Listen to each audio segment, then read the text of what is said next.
What's up, guys? It's Gavin Washington, aka Gav the Realtor, back with you guys, and we're back for another season of Real Estate with Gav.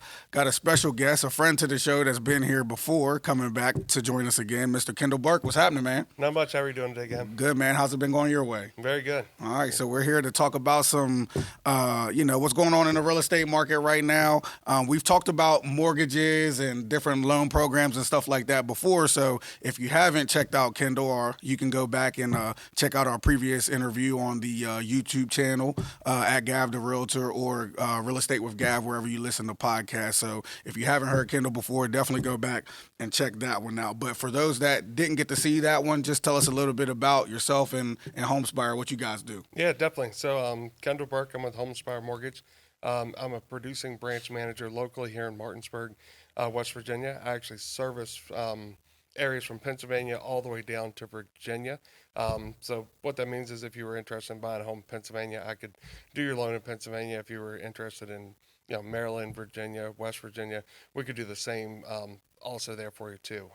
Nice. I've been in the mortgage industry 5 years, and it's definitely been very great for me and my family. So, Awesome. So. Well, Kendall and I have worked together quite often, so like I said, you'll probably hear from him and I together more soon. But again, as I mentioned before, if you want to learn about your FHA loans, conventional loans, VA loans, all that, Kendall's a great resource for that. There's a previous interview where we kind of dive deep into that. But for today, we're going to focus on one of the hottest topics in real estate right now. Is right now a good time to actually buy a home? Things like home prices are high, interest rates are high. So for people that are, going on back and forth on that or on the fence, what's your overall kind of take on that right now before we dive into some statistics? Yeah, so my overall take on that right now is that there's a lot of fear, and it's probably driven more by media than statistics. Yes. So when we look at some facts, I think we'll unpack today that it actually is a really good time to buy. When we look at some different facts, as in how much appreciation you can gain in a home, there's going to be a lot of different things that we can unpack that'll kind of drive down some of that fear that we're seeing in the real estate market, not only in our area but across the country right now. Yes, sir. Yes, sir. So according to statistics, right now, compared to last year at least, I believe mortgage applications are down. Is that solely because of interest rates, and how does that compare to previous years? Yeah, so I would say that that number is accurate, 100% accurate. Mortgage applications are down. But when we look at some of the other data that is out there, you got to unpack it a little bit. So you got to take the refinances out of it some because interest rates are elevated. So you're seeing a lower number of applications come in for refinances. But when we actually unpack the number and kind of look at what is going on in the real estate market right now, if you look back over the last 20 plus years, Right. 2023 will end in the top four over the last 20 years. Right. So you're not seeing that number being broadcasted out there that people are still buying homes. Yeah. And like I said, we're going to see reasons why they're buying homes as we kind of unpack some of these other statistics that we're going to go over.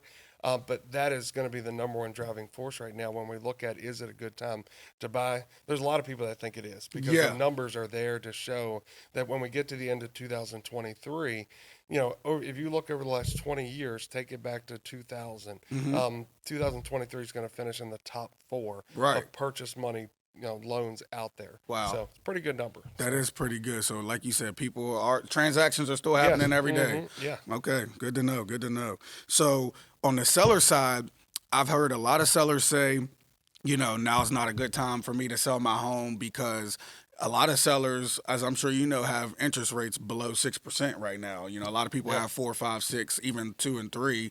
That were lucky enough to buy during those COVID years. So a lot of sellers are saying, I don't want to list my house because I have to buy at a higher interest rate now. But on the flip side of that, a lot of sellers have some of the highest amount of equity we've ever seen. So talk a little bit about that and how that could help them with their next move. Yeah, so it's going to obviously depend on everybody's situation is different. So, I mean, when we kind of go over some of these stats about equity and maybe some of the current debt that some people currently have, not everybody's situation is going to fall into those positions. Right, But right. here's kind of the facts that we do know. The average homeowner right now, they do have interest rates lower than the current market interest rate right now. Right. And that's pretty simple. When we look back at if you bought a home from anywhere from probably 2008 to all the way up to 2021, your interest rate is going to be lower than what it is today. Mm-hmm. But we want to look at your actual mortgage as a tool for your net worth versus an actual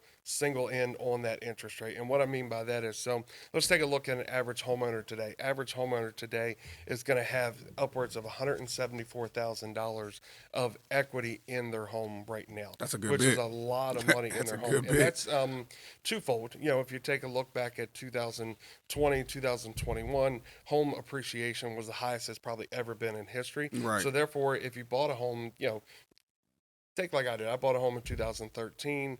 You know, had that home for 10 years. It's gone up and up and up. So when I look at my appreciation today, it's probably in line with what the average is, roughly around $174,000 in appreciation. Okay. Now, on the flip side of that, what people also need to understand is highest right now is also right along with consumer debt. So most consumers right now are averaging somewhere in the neighborhood of $90,000 to $100,000 of consumer debt. And what I mean by consumer debt, not only like credit cards, but we're talking, you know, car payments have gone up. Yep. Student loans are coming back into repayment. So when you add up all of your student loans, your car payments, your credit card interest, the average family household right now has about $96,000 of consumer debt. And as we know, those interest rates are just as high, if not higher, when you look at a Right. credit card debt. Most of those interest rates are going to be somewhere in the 20 to 30% range. Even on your consumer debt, such as your, you know, car loans, they're going to be anywhere from probably 5 to 10% on those. So what we want to look at, hey, you know, is it worth upgrading? And what I mean by upgrading, for if you're a seller, you've got a rate of 3%, you know, does it make sense for me to upgrade? We almost got to take it back and look at, okay, how much can I actually impact my monthly cash flow and upgrade my situation when it comes to a new house? Right. So, a lot of times you can take that equity, wipe out all of your consumer debt, still have money left over for a down payment on your new house, Mm-hmm. and your monthly output is going to be less than what it currently is right now. Yep. So and that kind of goes back to using your mortgage as a tool versus focusing singularly on that interest rate. Exactly. Yeah. Yeah. I think a lot of people are focusing on the just the number of the rate right now and not seeing the whole picture. And so speaking of rates, a lot of buyers I've heard right now, they're all saying, "Oh, I'm going to wait to buy until the interest rates come down." One, do we know if and when interest rates are going to come down, and how might that impact their buying power by waiting? Yeah, so my take on this is, you know, especially in the world of, I think sports betting has exploded more than anything Right. right now. So everywhere you look, you're going to see, you know, an advertisement on your TV, and you're going to have a chance to bet on something, whether Yeah. it be tonight's soccer game, whether it be tomorrow's basketball game. Interest rates is one of those things that they put the odds on it right now of when interest rates are going to come down. You're probably going to see it all over the map. There's people that are way smarter than I am out there predicting what interest rates are going to do in the first quarter of 2024, what they're going to do, you know, in 2025. When is that kind of sweet spot? When are rates going to come down? At this point, I'm not betting on when rates are going to come down. True. I would probably look at some other factors of whether it's a good time for me to buy with the current rates. And what I mean by that is, so let's say we look at some factual numbers. If you were to look at a home mortgage today that was $400,000, okay, and that $400,000 mortgage at a rate of 7.5% versus a rate of 6.5% is going to cost you about $250 more over the next 12 months in monthly payment. Okay. Which equates to, if we do it simple math, 250 times 12 months, that's $3,000 that you're going to pay more for that house over the next year. Okay. What we want to look at, though, is what are they predicting is how much is that house going to appreciate over the next 12 months, meaning if I were to wait 12 months to buy that house, how much more am I going to have to pay for that house? Mm-hmm. Or how much more could I have gained in equity by going ahead and purchasing today. Yeah. And the average equity right now is just a shade under 6%. So if we come back to that same exact number of 400,000, Right. and let's say we times it by 5.8%, which is the average, that's going to give you $23,200 in equity. Now, take it back. I know we've unpacked a lot of information here in this little bit here, but you just paid $3,000 more in monthly payment. You're still going to come out ahead almost $20,000 in equity by purchasing today. So when you look at that, like I said, it goes back to the beginning of fear driving the market. Yes, everywhere we look, we're hearing rates are high, rates are high, rates are high. Right. But when you break down some numbers and unpack, how much equity wealth you could build by purchasing today, Yeah. it actually makes sense to a lot of people. Yeah, I think you're right. You hit a lot of nails on the head right there with that.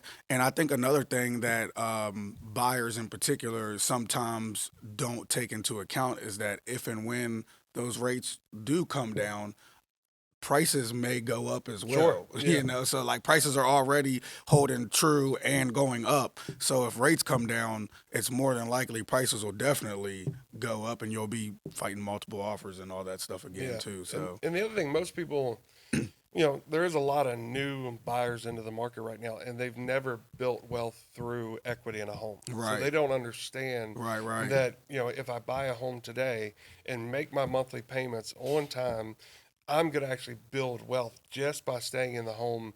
And I don't have to do anything. I don't have to go out and invest in a stock market. I don't have to go, and a lot of times you don't even have to upgrade the home right now because the home prices are continuing to rise. Right, So, exactly. yeah. And speaking of home prices, along with rates, another thing that buyers, especially a lot of new buyers, are hoping for is that crash. Yeah. A lot of people are like, hey, prices are going to come down. I'm waiting for it, 2024. What is your kind of take on that? Are prices kind of holding true to where they are right now? Or do you predict that, prices will indeed probably continue to rise over the next couple years? Yeah, so let's take it back to the crash of '08 that most people Yeah. are referring to and kind of explain a little bit about that. So loans back in 2008 think of it as the Wild Wild West. There was no licensing body that said, hey, Kendell, you need to have this type of education, this type of licensing to produce mortgages. There were loans out there that were bad loans. People didn't have to prove their income. They didn't have to prove that they could pay the loan back. They were putting people in bad loans. So therefore, the loans were actually, they were being foreclosed on. They were short sales. So therefore, that crash was more caused by bad loans, not necessarily overinflated prices. Right. So most people kind of equate the crash of '08 to overinflated prices. Oh, I paid too much for the house. Not necessarily the case. It was really more bad loans. Yeah. But taking it back to, why would someone, buy in today's market if they're waiting for prices to come down? Are we going to be looking at a, big, huge price crash in a year from now? And you got to go back, and this is a common theme. I like this theme a little bit.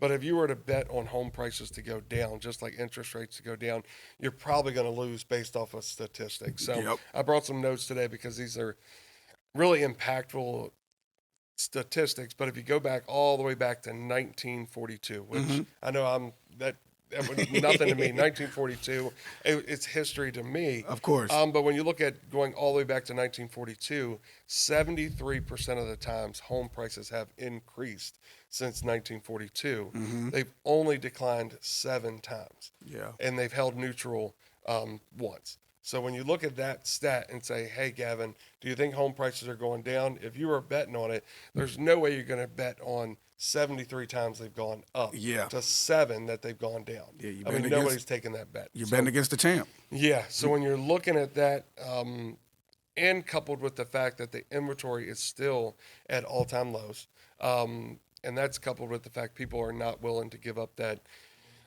lower rate to move Right. I think you're going to find the home prices, are they going to be at what they were in 20 and 21?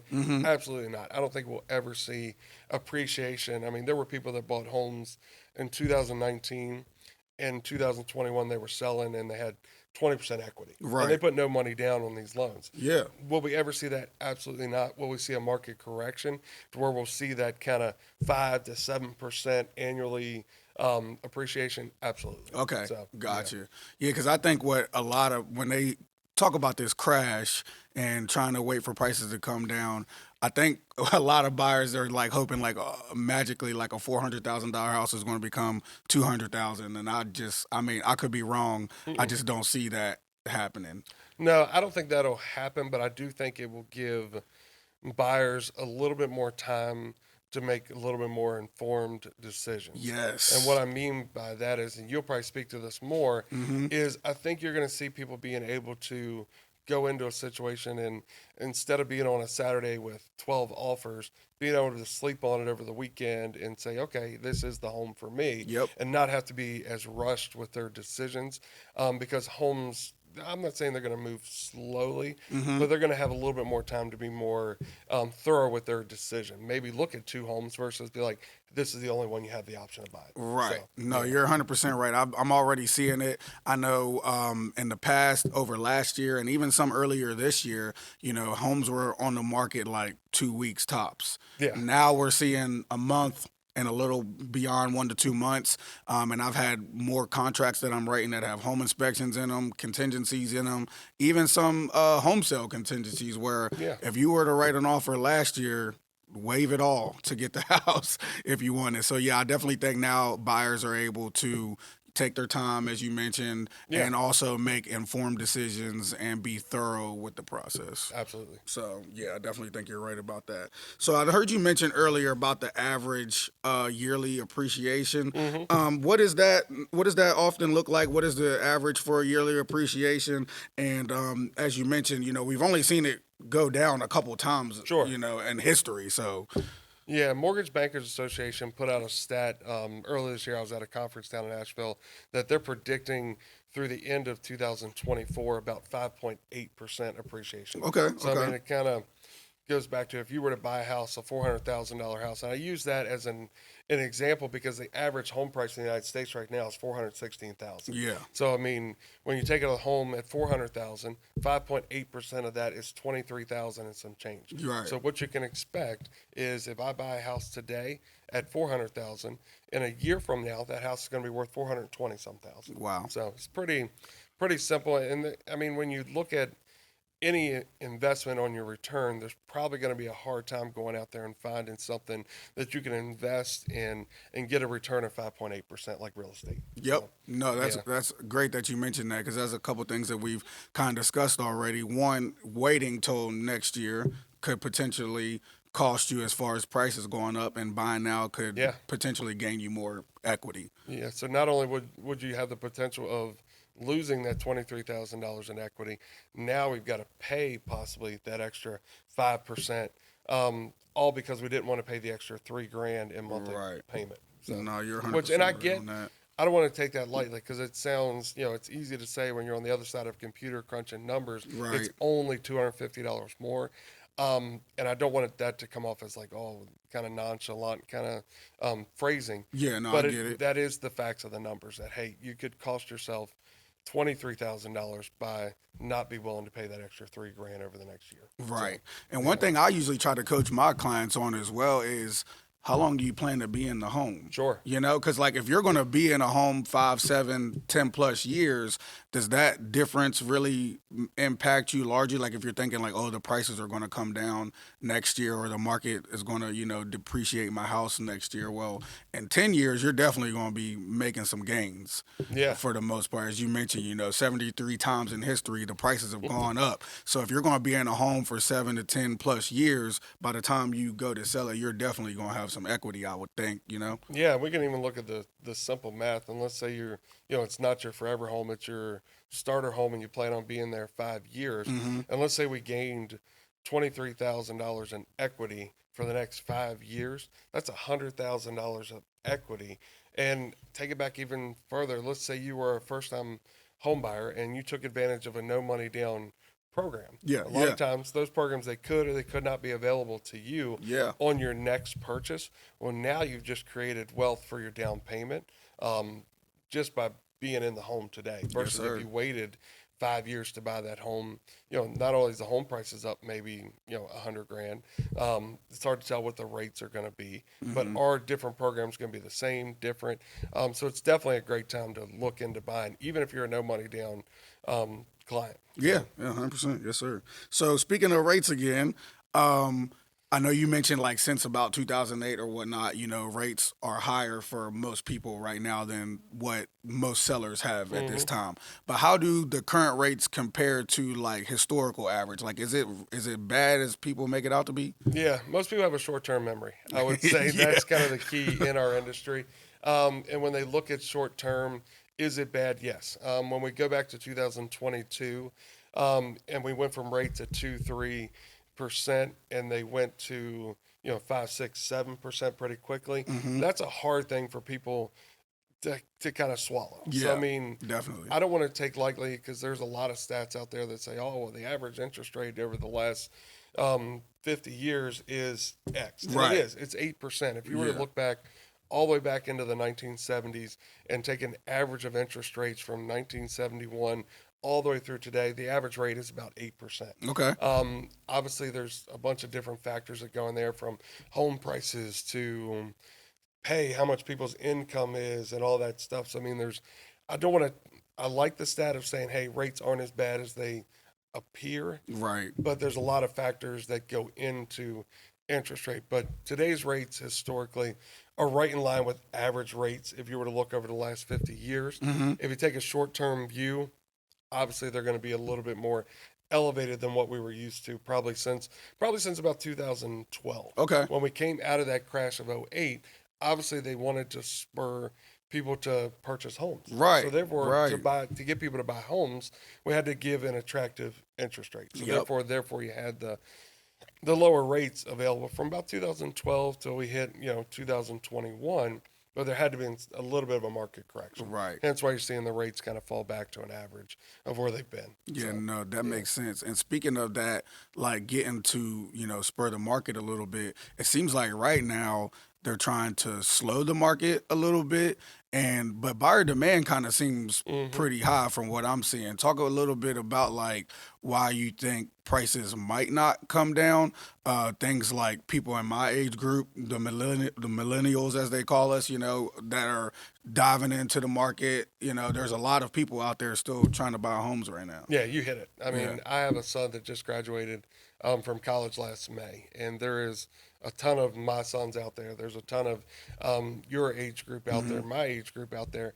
And what it is, people are getting smarter to the fact of the stuff we've talked about, is that you can build wealth through real estate. Right.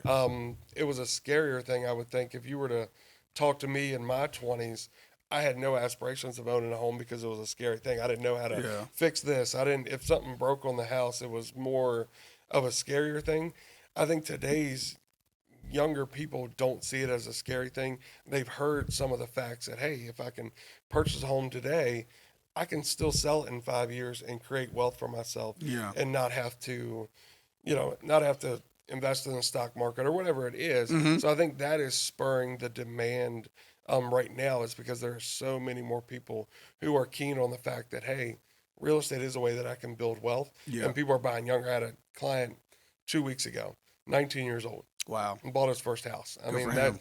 and didn't co-sign with mom, none of that stuff. Bought his house, 19 years old, on his own. So Wow. I mean, that's what we're looking at. 19-year-old kids are buying houses. Yeah. So I mean, that's what's spurring the demand. Wow. And that's what's helping. I don't see the home prices going down. Yeah. So yeah. And also tied into that too with the amount of buyers kind of flooding into the market, we also still have all time low inventory.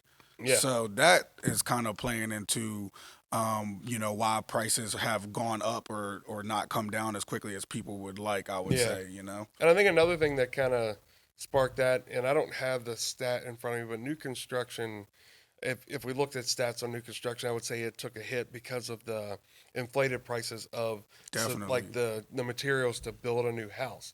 I think you're seeing, if they're going to look back over the last couple of years, you'll see that new construction slowed, not only because buyer demand possibly slowed a little bit, because it was more expensive to build those houses. So in a normal market, you would see, take it 3 or 4 years ago, you would have seen more new construction being built, more home ownership through new construction, and then Right. those homes would have been coming for sale as as a existing home sale now. Right. And I think it's going to take us a while to dig out of that new construction lapse I to agree. see more inventory come about. Yeah, no, you're definitely right on that. I've been doing some research on that myself, and I think it's going to take us roughly like 5 to 10 years Yeah. for builders to catch up on what they haven't been building Yeah. over the last 5 to 10 years. So, yeah, we definitely got some catching up to do as far as inventory. And we're seeing that spur in our area. I mean, every day I drive down a road and I see a new development coming Yep. up. I Yep. mean, it's driving down your way. I Yeah, mean, there's yeah. a huge development coming up right down up the road from you, and I think you'll see that more and more, that there's going to be new construction that's going to fill the gap with the inventory. Nope. So, Yes, sir. I think you're right.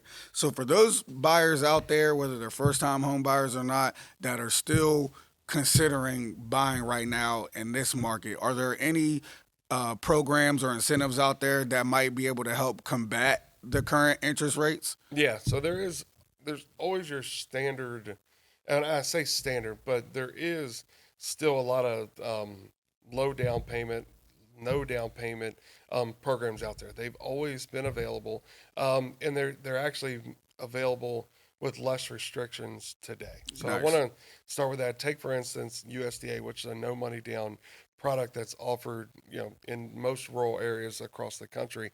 They've actually upped their income limits. Okay. Because obviously people are going to have to make more money to sustain normal life. Everything's costing more, from our groceries to our car payments to Yeah. the gas we put in our cars. So people are making more income. So therefore, USDA had to kind of correct a little bit and say, hey, people are making more income. Yeah. We got to make this program more available to more people. Got So it. you're seeing, I know, especially in our area, the income limits are going higher with the no money down program. So don't be afraid if you think, oh man, I've just taken a job, I'm making good money, I'm not going to qualify for a no money down program. Let's check those numbers out for you, because I think you'll find that they're, especially in our area, because of the metro kind of DC area that we're in, Right. those income limits are going up. Yep. FHA has always been a great option for people because of the fact that they offer a 3.5% down, and they have some of the most less restrictions when it comes to a client's overall picture. And what I mean by that, maybe less than perfect credit, maybe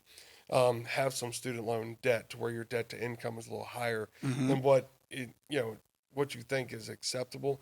They're accepting a little bit more leeway with that with FHA. Very nice. When it comes to very localized and specialized programs that we offer, and it's very unique to our area, West Virginia. West Virginia Housing has a program for first-time home buyers. They do subsidize the interest rate. And what I mean by subsidize the interest rate is standard interest rate we talked about earlier, Yeah. anywhere from 7 to 8%. Their rates are going to be 5 point something. It fluctuates a little bit. Today it's 5.83. Okay. So they're going to help these new homeowners by subsidizing that interest rate. The other thing they're going to do is have some income restrictions, so we got to fit into their parameters when it comes to that. But that is a program that's being highly utilized, not only in our area but the whole state of West Virginia. Yeah. Because it's actually opening more ownership opportunities for people that never thought they'd be able to obtain a home today, because of the fact that they're able to, be able to subsidize the rate to get them a little bit lower payment. And then the other thing that they offer, one last thing on that, is going to be they offer down payment and closing cost assistance. Yes, So sir. take it back to that client who is a USDA client. And let's say they don't have the funds for their closing costs. West Virginia Housing gives them a path to use to where they can borrow at a really, really low rate of 2% to cover their closing costs. So they can truly be a no money down client. Right. So that's kind of added into your loan then. It is. Right. Okay. So I mean, Yeah. it's not free money. I don't ever want to advertise it as free money. Right, You're right. basically taking out a second loan Gotcha. that would cover your closing cost or your down payment. Gotcha. But it's at 2%. So therefore, it makes it very affordable. It's not going to change your monthly payment a lot. If Yeah. you were to look at their first-time home ownership program and take out their second, which is up to $7,500, that particular program is going to change your payment $48 a month. Right. So it's not really going to. It is an impact because it is added to the payment, but it's not going Yeah. to change your situation a whole lot to take advantage of that. Right. So, And it helps yeah. you keep that cash in your pocket. You don't have to put it down. Yeah. So So yeah, it's just added into your loan. That's very Yeah. nice. Now with that with that program, I know you mentioned there was, requirements, restrictions, mostly like income restrictions. You may not know off the top of your head, but do you know what the income restrictions kind of look like for that? So Yeah, somebody so that was looking into it. yeah, Berkeley County, West Virginia they have two different thresholds. So if you're a family size of two, it's 86,000 and some change. I'd have to get you the exact. We can Yeah, put it yeah. in the notes. And then if you're a family size of three or more, Okay. it goes up to 99,000. Okay.